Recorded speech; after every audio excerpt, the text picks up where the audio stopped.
Masalahnya sekarang kita masih hidup dalam daging dengan segala keinginannya.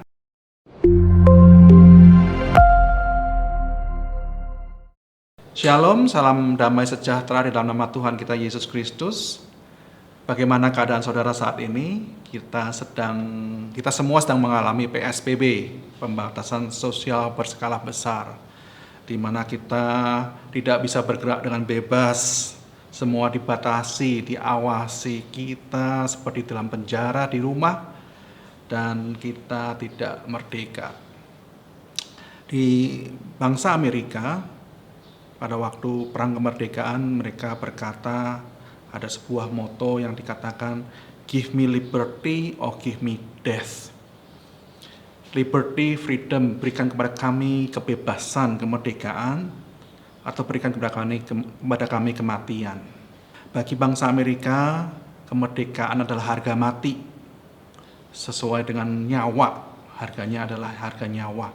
Saya diingatkan Yohanes 8:31 ayat 36 berkata, "Maka kata Yesus kepada orang-orang Yahudi yang percaya kepadanya, jikalau kamu tetap dalam firman-Ku dan kamu benar-benar adalah murid-Ku, dan kamu akan mengetahui kebenaran, dan kebenaran itu akan memerdekakan kamu."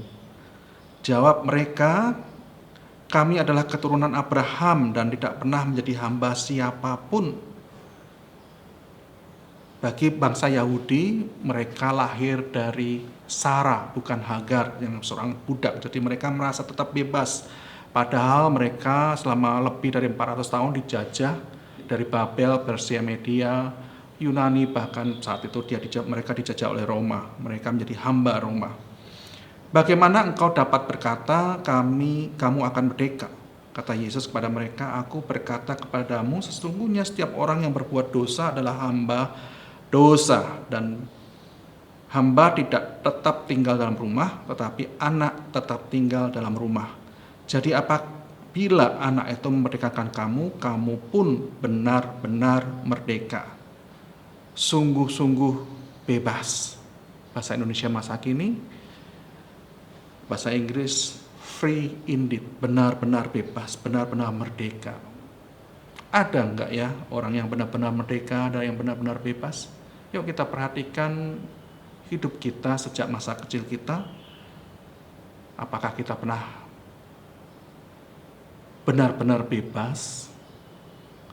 Sejak kecil kita semua diatur. Ada aturan rumah tangga. Waktu kita mulai menganjak dewasa, waktu sekolah ada aturan sekolah. Waktu kuliah ada aturan universitas. Waktu kita bekerja ada aturan perusahaan. Waktu kita jadi bos, merdeka, berusaha sendiri, ada aturan pemerintah yang harus kita turutin. Peraturan pajakan, peraturan perburuhan. Pada masa tua, pensiun, ada aturan dokter yang kita harus turutin. Benar nggak kita bisa bebas sebebas-bebasnya? Di tahun 60-an, tahun 70-an, sekali lagi bangsa Amerika dan orang-orang Eropa, bangsa Barat, ada kegerakan kebebasan yang saat itu keluarlah yang kita sebut hippies. Mereka melepaskan segala sesuatu dari tradisi, dari hukum, keluarga, dari segala sesuatu yang mereka merasa mengikat, mereka melepaskan diri. Saat itu kegerakan seks bebas, cinta tanpa komitmen. Mereka menggunakan konsumsi obat-obatan, drug, marijuana dengan bebas. Mereka tidak mau bekerja, berkumpul-kumpul saja, pesta pora dengan permainan musik mereka.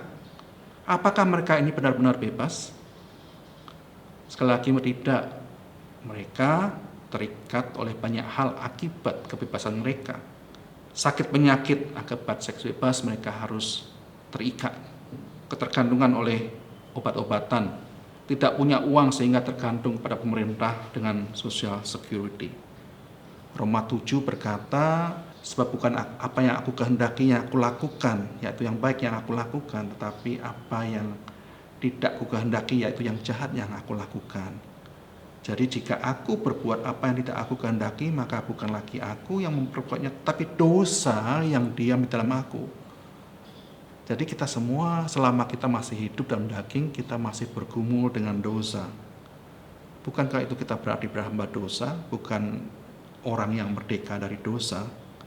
Jadi syarat untuk merdeka adalah satu, yaitu tetap dalam firman Tuhan. Apa arti tetap dalam firman Tuhan? Mazmur 119 ayat 97 berkata, betapa ku cintai Tauratmu, aku merenungkannya sepanjang hari. Oh how I love thy law, it is my meditation all day. Mazmur 1 ayat 1 dan 2 berkata, berbahagialah orang yang tidak berjalan menurut nasihat orang fasik, yang berdiri di jalan orang yang berdosa, yang duduk dalam kumpulan pencemooh, tapi kesukaannya ialah Taurat Tuhan, dan yang merenungkan Taurat itu siang dan malam. But his delight is in the law of the Lord, and in his law doth he meditate day and night. Intinya bukan membaca atau mendengarkan firman, tetapi meditate, merenungkan. Meditasi itu bukan seperti meditasi yang kita sering dengar dengan mengosongkan pikiran secara mistik, tetapi meditasi itu membaca dan merenungkan berulang-ulang, kalau perlu menghafalkan ayat-ayat firman Tuhan, sehingga sepanjang hari kita bisa mengulang-ulang merenungkannya. Gambarannya adalah seperti lembu yang pergi mencari makan, rumputan, dan kemudian duduk dengan tenang, mengunyah kembali makanannya, memamah biak. Itulah gambaran, seperti itulah meditasi. Kita mendapat firman Tuhan, untuk hari ini kita merenungkannya sepanjang hari. Saudaraku, hanya itu satu-satunya cara untuk kita benar-benar bisa merdeka dari dosa yang sedang mengikat kita. Apa dosa saudara?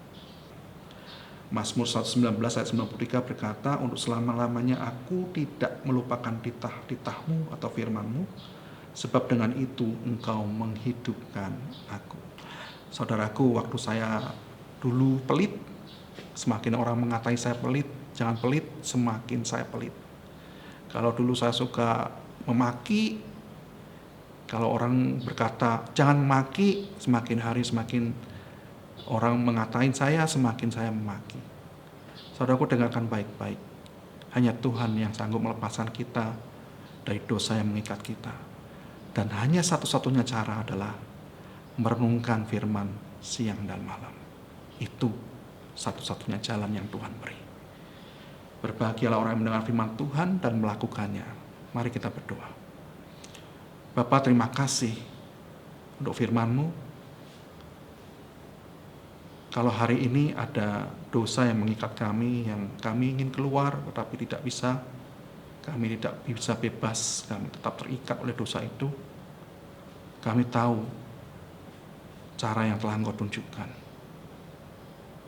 Mampukan kami untuk merenungkan firman-Mu siang dan malam, bermeditasi atas firman Tuhan. Dan kami percaya Engkau sendiri akan bebaskan kami sebebas-bebasnya. Di dalam nama Tuhan Yesus Kristus kami berdoa. Amin.